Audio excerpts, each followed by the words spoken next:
अरे आलू भैया, मुझे क्यों ऐसा लग रहा है कि आप हमसे कुछ छुपा रहे हो। पहले तो आप मुझे साफ साफ बात बताते थे, लेकिन अब हमसे क्यों छुपा रहे हो बात। अरे नहीं नहीं प्याज भैया, आपको कोई गलतफहमी हो रही है। हमको कोई टाइम नहीं मिलता। अगर हमको टाइम मिलता आपसे बतियाने का तो हम आपसे जरूर बतियाते, लेकिन हमको टाइम ही नहीं मिल रहा है। अरे प्याज भाई, तुमको पता नहीं है क्या? आलू भैया को मैं जानता हूँ, क्या हुआ है इनके साथ। अरे आलू भाई, क्या हो गया है तुमको साथ? हमको तो बंदा को भी बहना बता रही थी कि तुमको कुछ हो गया है।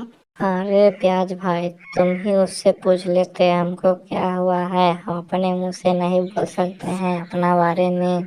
अरे प्याज भैया, आलू भाई को ना आर्मी में ना नौकरी लगा है, इसीलिए हमको सबके सामने में इन लोग इसको टाइम नहीं मिलता है बात करने का, हरदम व्यस्त रहते हैं। अरे हाँ प्याज भाई, हमको नौकरी लगा है इसीलिए हम तुम लोग को सामने में नहीं आते हैं, क्योंकि हम हर दिन व्यस्त ही रहते हैं। अरे आलू भाई, ये तो बड़ी अच्छी बात है। हम लोगों को तू मिठाई नहीं खिलाएगा क्या? अरे प्याज भाई, अभी तुम रुक जाओ, मैं अभी लेकर आता हूँ मिठाई। ये लो प्याज भाई, तुम मिठाई खा लो। बहू, अरे ओ बहू, क्या कर रही हो? अरे कुछ नहीं माँ जी, मैं बस कपड़े इस्त्री कर रही हूँ ऑफिस तक जाने के लिए। अरे बहू, तुमको पता नहीं है क्या? हम लोग खाना खाकर बर्तन वैसा ही छोड़ देते हैं। तू ऑफिस जाने से पहले बर्तन साफ कर कर चली जा। तो यहाँ कोई नौकरानी तो रखी ही नहीं है, तो तू भी ना साफ करेगी। अरे माँ जी, इतना काम तो आप भी कर सकते हो। यहाँ पर बैठकर आप फ्री का खाना नहीं खाते हो।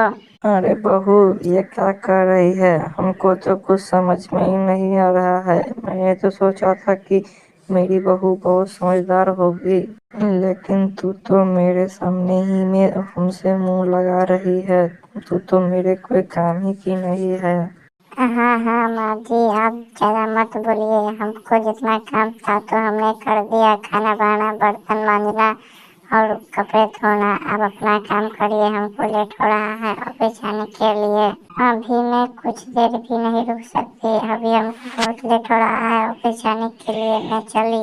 अरे क्या हुआ माँ, तुम दोनों इतना हल्ला क्यों कर रही हो?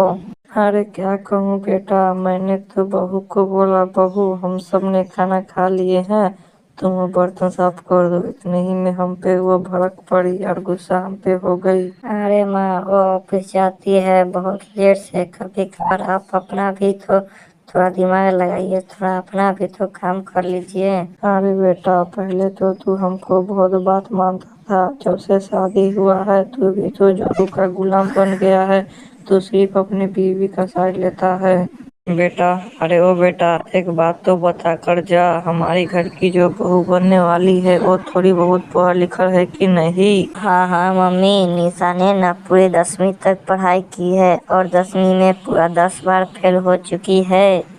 हाय राम, मैंने तुमको सोचा था कि तुमको मैं एक टॉपर लड़की से शादी कराऊं, लेकिन तुमने तो एक 10वीं में 10 बार फेल होने वाली लड़की से शादी कर रहा है।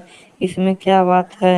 ऐसा बात मत कहो सासू माँ। मैं 10वीं फेल हूँ तो क्या हुआ? मैं आपके सारे सवाल का जवाब दे सकता हूँ। अच्छा, ऐसा बात है तो मैं सवाल पूछती हूँ। अगर तो सवाल के जवाब नहीं दे पाई तो तुमको शादी कैंसिल, ठीक है?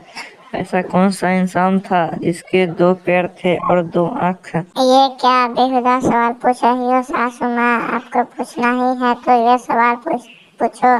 खाना बनाना, बर्तन मांजना और कपड़े धोने आते हैं कि नहीं? ये सब सवाल हमसे मत पूछिए। अरे गुस्सा मत करो निशा, मम्मी बहुत जिद्दी है।